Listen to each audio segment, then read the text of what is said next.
There is so much going on in our lives.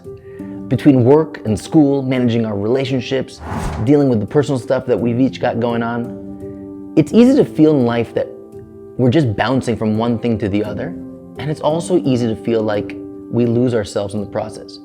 But the truth is that we've got so much going on inside of ourselves. Do you ever feel like you have a dream that you'd love to just dive in and go for once? But there's another part of you, maybe a more sensible, a more practical part of you that's like, hey, take it easy. Things are pretty good right now.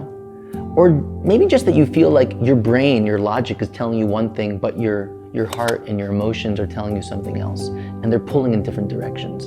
Don't you feel somewhere in your heart of hearts that it would be great if you could find some sort of unified purpose to bring all these parts of you together?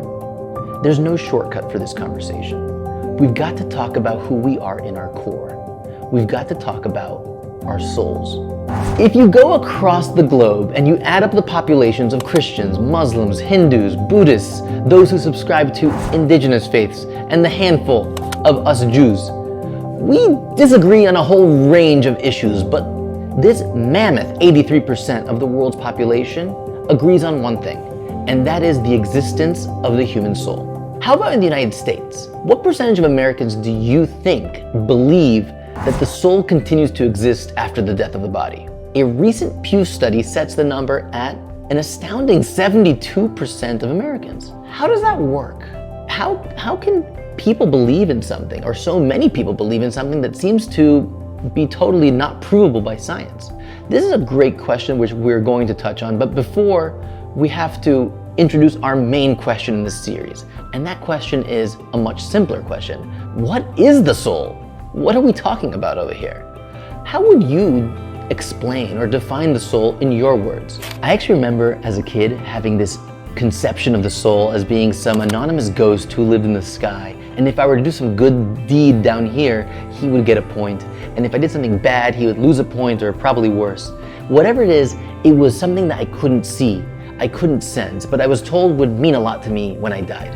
What we need to know is that studying the soul is not studying something in outer space. It's not studying some specimen under a microscope. It's not exploring some species at the bottom of the ocean. Studying the soul is studying the self. And to be specific, it's studying yourself, which means that, yeah, pay attention to what I'm saying here over the screen because I'm sharing some information that will be very helpful to you. But more importantly, try to apply these thinking tools to yourself. What are you thinking? What are you feeling? What do you believe? What rings true to you? Because at the end of the day, it's self-knowledge, which is the only kind of knowledge that can allow you to organize the jumble of thoughts, feelings, desires, and things that are going on in our lives. And the beautiful thing is that with this self-knowledge, you're not just going to be able to understand yourself better, you're going to be able to understand and appreciate others better as well. Because although people are different, and we certainly are, fundamentally, every soul is still a soul.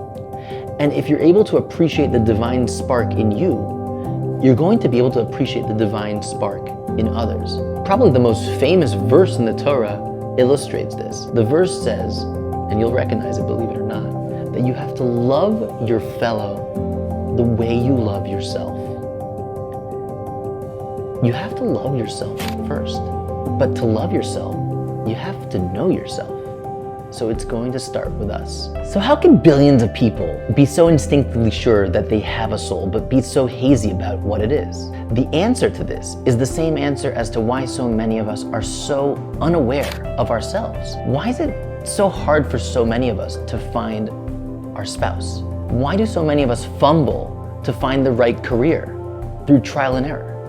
Why do all of us have these patterns that repeat again and again in our lives until we realize one day that they all stem from us? To quote a line from a meditation in the Jewish classic, the Talmud, the soul sees, but is not seen itself.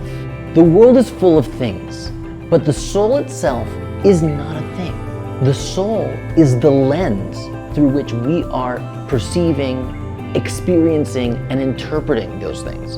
And you yourself are so engrossed in the world. You're so busy looking at things that you and all of us really lose sight of the fact that we are seeing all of it through our souls. And ironically, it's our soul that we know the least about. Just a question to keep you thinking. If the soul is the lens through which you see the world, how come there are certain situations in which you see yourself or you see others in two sometimes totally conflicting ways? What's going on over there? Is your lens broken? See you next time.